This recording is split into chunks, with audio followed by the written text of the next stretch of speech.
Welcome to Grounded Theory Unbound, a podcast about all things grounded theory. This podcast is hosted by the Veterans and Families Institute for Military Social Research at Anglia Ruskin University. I am your host, Dr. Nicky van Wechel.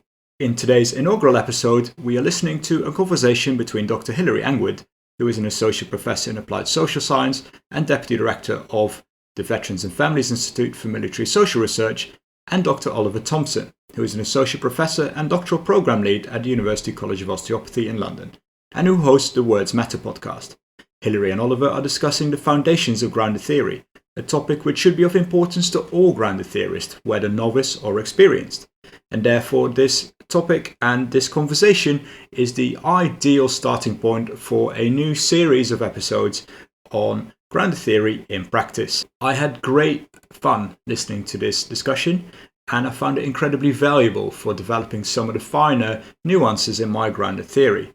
Therefore, I hope you will enjoy the same. Have fun!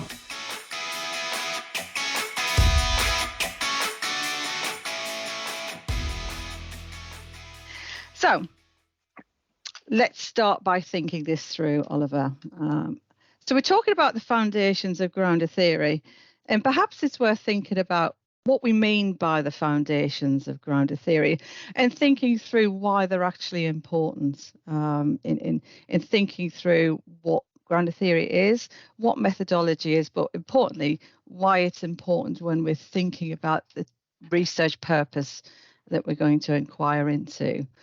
And maybe it's just to start us off, I've just pulled together this slide together, and it's just a slide of pillars. And for me, these kind of just base the types of things to think about when we're thinking about grounded theory. And I guess for me, any choice of methodology starts with this thing of what your research purpose is, and being really clear about what you want to find out about, and in particular, what type of phenomena you want to find out about.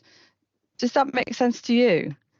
It does, yeah. And I think as we discuss this and thinking about this session, it takes me back to one of my early supervisory sessions, as myself as a PhD student over 10 years ago, when I was kind of wrestling with the different choices of methodology. And I think I'd read about GT or seen GT flash up in a paper. It was pretty well known. But I really had so I thought that sounds interesting. I'll do that. That's an easy choice, without any real sense of the foundations and actually the purpose. And so, kind of reflecting on that experience, and I had some great supervisors, and they just forced me, encouraged me, motivated me to really try and own that decision and to just acquire knowledge around the history, the things you've got here, the different variants of GT, the purpose of GT. And then also, but at the same time, learning some of those things like some of that detail about other methodologies, so you can begin to make that decision. And so that's the thing. So when you're in the kind of midst of a doctoral program and making in that decision making about what methodology, you also need to read around a bunch of other methodologies which you're not going to end up using to be able to inform that decision. So I think you've got some really interesting kind of prompts here, which will be nice just to go through as a student or researcher. What do I know about the history of GT? What are the variants? What kind of variants might I use? What's the phenomena or process that I'm interested in? And what's the ultimate kind of outcome? So they're really helpful. I think you used the word there, own that decision. That is so important, isn't it, during this process? It's that thing of if you don't quite believe in it, can you actually defend it? As such. And someone who's examined a few grounded theory doctoral students now, that's an easy question or a line of inquiry that I'm interested in. How is it they settled on not just GT, but this particular iteration of grounded theory? What was it that prompted them? Why weren't other variants or other methodologies appropriate?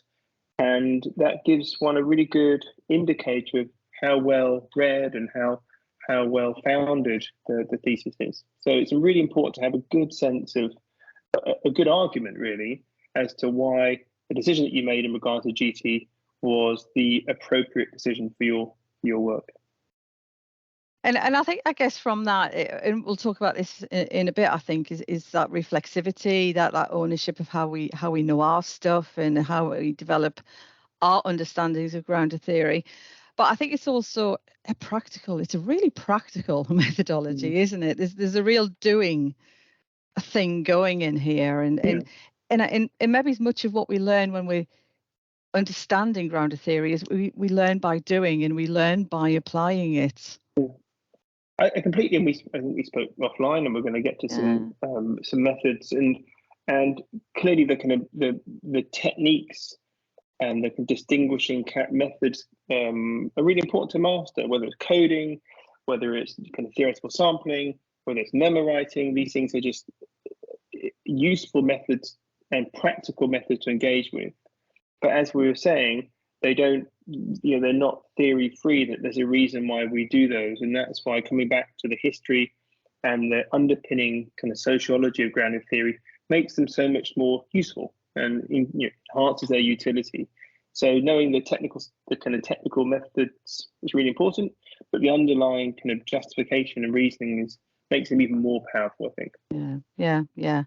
And that probably takes us to just to remind ourselves that what is the basic premise of grounded theory? And I know most people here will be familiar with this, but it is this idea that it generates a theory or a model that accounts for a pattern of behaviour. It's relevant and problematic for those in that social field. It's a set of methods, and it's analytical. And what we're seeking to do is to explain that particular social phenomena of interest. But it's about that thing of patterns of behaviour is grounded in social contexts and not the perspective of the individual actors in that social field. And I don't know about you, Oliver, but at times it's always worth revisiting that original premise, that sort of 1967 type-based premise of grounded theory. And I think it's possibly useful for me to start thinking about, well, what, is this the most useful theory for me? Can it do what I need it to do for my research purpose? Yeah. And, I'm thinking about where the early work, Time for Dying and Awareness of Dying, the early work, I think it was Blazer and Strauss, I could be wrong, but that early kind of social work. And you can just imagine them sitting in the hospices just trying to figure out that kind of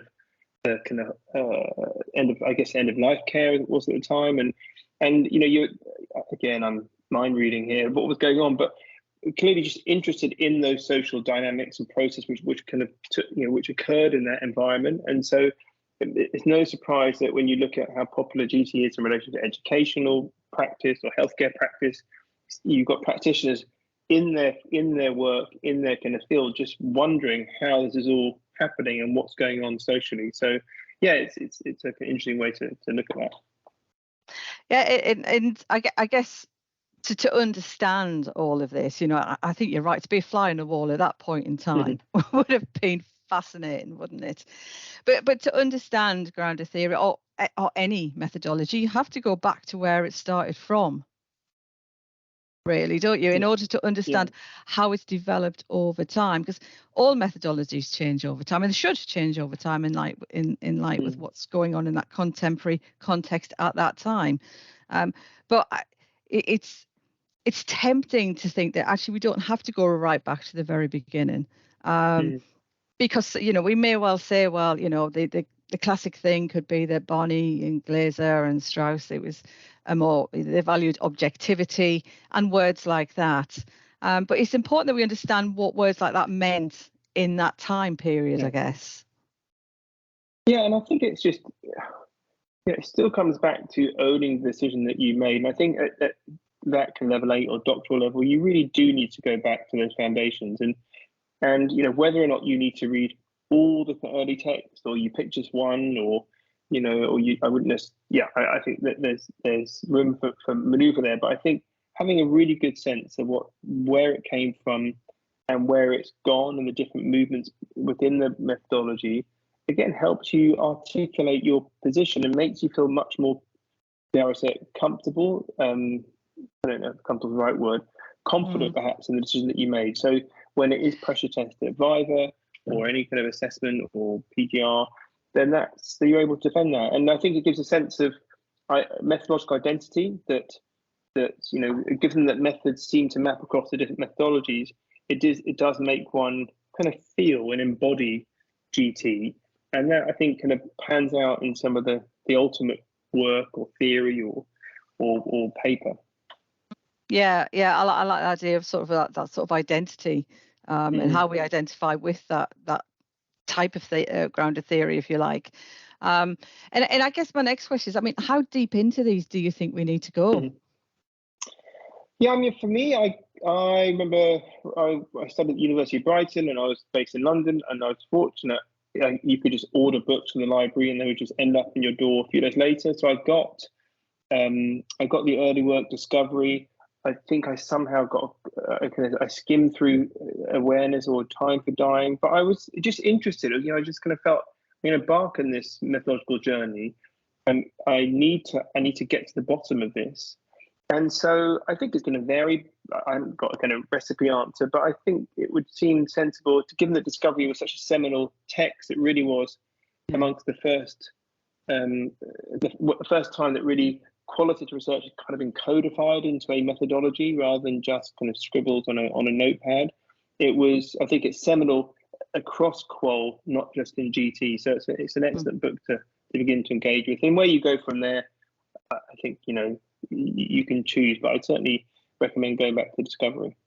Yeah, absolutely. And of course, the great thing over time is we've got different means to accessing insights into these different texts. So, a couple of things I use is the World Grounded Theory Online Day, and they've got like Bryant speaking and really good speakers. They're just talking about the different types of grounded theory, and using those different resources can help us gain some insight. So, I mean, let's face it, some of these texts are quite dense. But we have to grapple with that denseness in order to make sense of what the premise within that text is telling us. And I think, sorry, guys, I think you're quite right. It's a case of just knowing it for the sake of knowing it. But one would argue that knowing those intricacies, those methodological intricacies, influences the outcome. Essentially, that you won't just develop some superficial description of a social process or world, but some a theory with more explanatory power and more richness. So yes, it's kind of, you're obliged to engage with it, but it might actually have some purpose ultimately in your work at the end. So the value there. Yeah. No, I think you're absolutely right there. And of course, I do always advise all PGRs to dip into your Words Matter podcast with the Berkson Mills as well, to bring us right up to date as well. So folks, have a dip into that, whether at the beginning, middle, or the end of your journey. It's a super resource. And I think the next thing to think about is, we can grapple with these big texts and start to make sense. But I think the next thing, and it's almost a risk, that we leap too quickly from those foundational texts into the world of other literatures where we'll find a myriad of tables that try to demonstrate the difference between the types or flavors, whichever you prefer to use, of what the differences are between them all. And I think these are useful in some sense, but I also think they might be a little bit dangerous because they quite often throw in words that aren't in those seminal texts, but also the temptation to gloss over these words is really tempting, isn't it? Yeah. And these tables kind of, including my table at the bottom left, they kind of lack the nuance in a way, and they're simple tools to, at a glance, dichotomize or trichotomize versions of GT, and clearly I think you're right, I think they oversimplify the kind of landscape of GT, and that's what tables are. They always summarize information, but I guess hopefully they would prompt people to dive into the text rather than say, well, that's all there is. I need to know about constructivist GT or Blazarian GT or whatever it might be. So I think it's like anything, these are summary tables which lack sophistication and nuance, but are either a starting point or a point to arrive at once you've read the kind of previous text. Yeah, and I think maybe they are also something to keep referring back towards as well, and to remind ourselves of what they are. And interesting, you've popped yours there, and that's mine above. I just didn't get around to referencing it properly. Sorry. So, Yeah, I didn't do them all. Do as Oliver does, people. Don't do as I do. Yeah, but yeah, and I remember when I was doing my thesis that this kind of thing was, this is clear, this is decisive. But I actually, it wasn't, and I did have to keep going back to remind myself, what am I doing? Why am I doing this? And what are the meanings that's within what I'm doing? What do those words mean almost?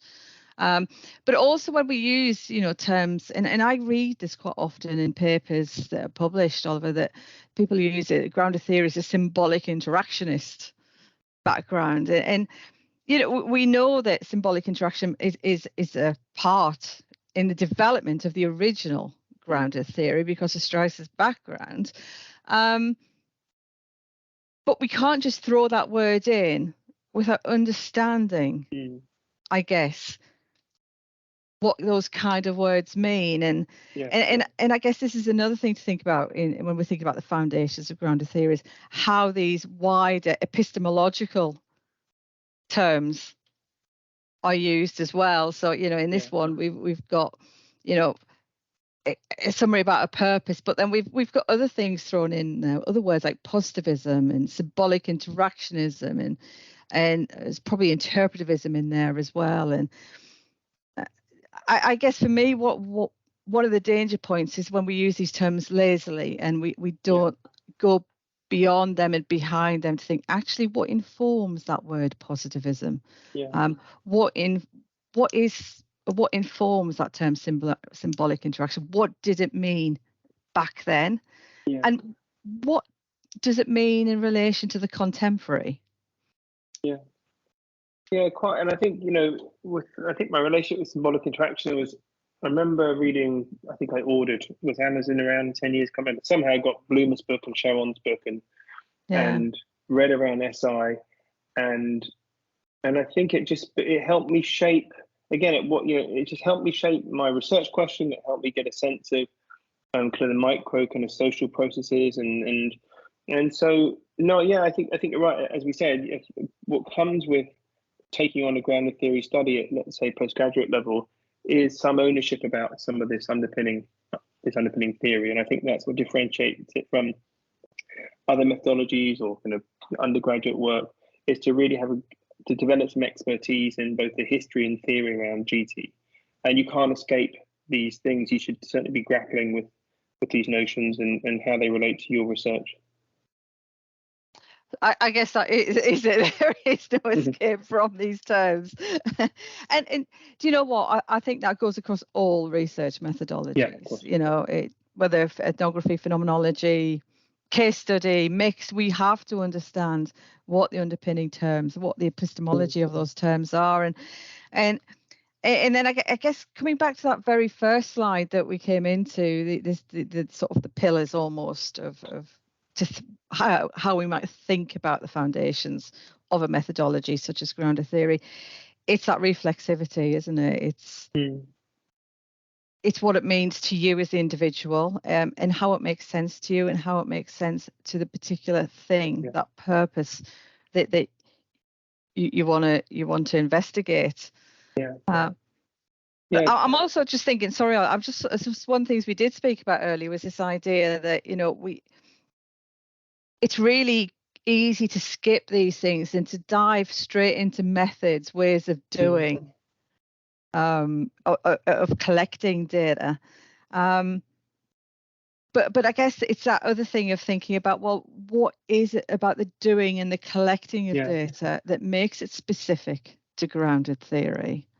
Yeah, I mean, I remember a while ago now, I spoke to a sociologist, David Nichols, who's a physiotherapist by background, but it's a kind of sociologist by current trade.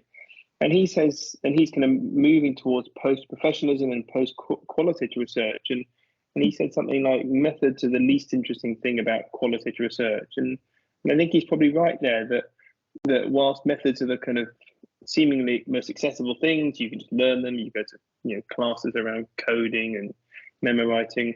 It's really the underpinning theory underpinning philosophy which informs those methods. So I know we sound like a bit of a broken record here, but mastering or certainly acquiring expertise in the underpinning ideas which inform the methods will not only make the methods easier to acquire, but actually much more purposeful. And coding isn't rocket science, but what is rocket science, or not? In fact, it's not rocket science at all. But it's certainly a challenging process. Is to notice, or at least be reflectively aware of what you're noticing around your data and what you're looking to develop and what you're looking to construct. That takes some kind of theoretical kind of leverage to try and get to that. And I guess it's also that thing of how you're applying that as being unique to grounded theory as well. Yeah. The idea of coding, collected data as you go along, constant comparison, theoretical sensitivity, all those different notions. And they are quite unique to grounded theory, but they are applicable across all methodologies as well in some sense. So I guess the constellation. Maybe the collection. And it's always hard, isn't it, trying to pick out a defining feature of anything, right? Yeah. But I think it's probably the mixture of the particular kind of flavor of theory, the particular collection of methods seems to put it. It's like the kind of mixing of a cake. Like you mix it up, and then you end up with GT. And yes, you can take out. If you take out some ingredients, it looks less like GT. If you put in others, it looks more like GT. So it's a hard thing to capture, but I think it's probably the combination of both theory and methods and purpose. So this idea of generating theory, which looks to explain kind of variation in kind of the social world or social data, which seems to typify GT over other methodologies, I think. It is that unique selling point really of it, isn't it? And I think you've actually hit on something really important there in relation to the underpinning reasons or rationalizations of why we use methods as well. And this is a subject for another seminar. So put that on the books, people. But I don't think we give that enough thought, because any research is only as good as the data collected and how that data is analysed, which is only as good as the intentionality and the application and the understanding of that application of the individual researcher themselves. And I guess grounded theory is so unique in a sense because it's constantly ongoing, isn't it? Yeah. Other methodologies, you can collect some data and have a bit of a pause, or you can collect your data in one batch and then you apply that methodological means of analysis to that data.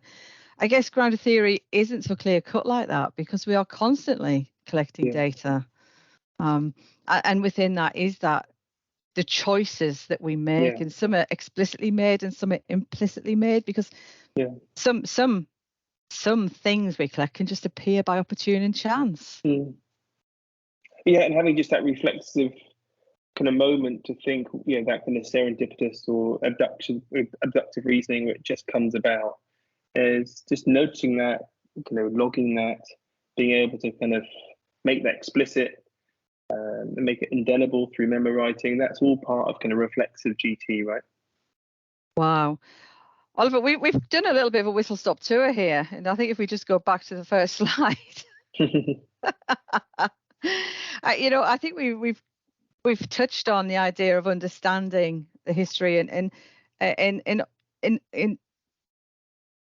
gaining that your identity as a grounded theory researcher means we have to grapple with that history in order to understand the different types of grounded theory, in order to consider why that might be most applicable, most useful to how you are going to inquire into your phenomena. And I guess from there we've touched on the bit of the what, and then we've come back to the you, that you as the individual researcher in your reflexive position, as to how you're going to apply and do that grounded theory. And just speaking like that, it's a big ask, isn't it? It's a demanding methodology.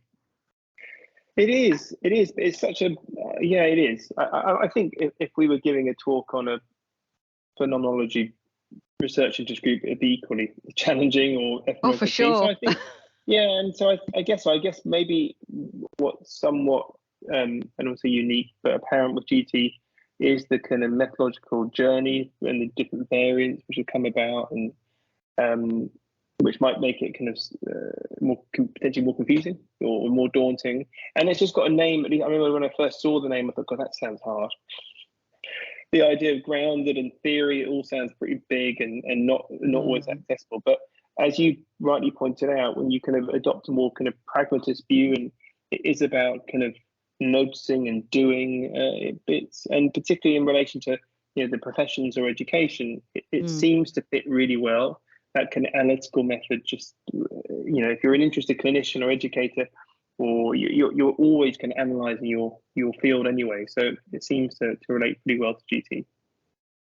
Oliver, we've had a really good chat. I've thoroughly enjoyed it. Yeah, it's been lovely.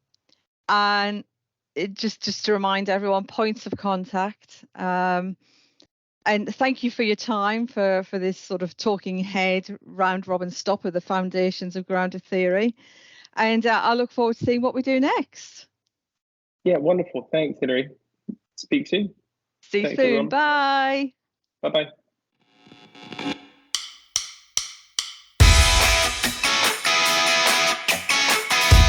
This was Grounded Theory Unbound. If you have any feedback, please get in touch with us using the details in the show notes. Tune back in next month for an episode with two Grounded Theory superstars and their journey to educating the next generation of grounded theorists. Thank you very much.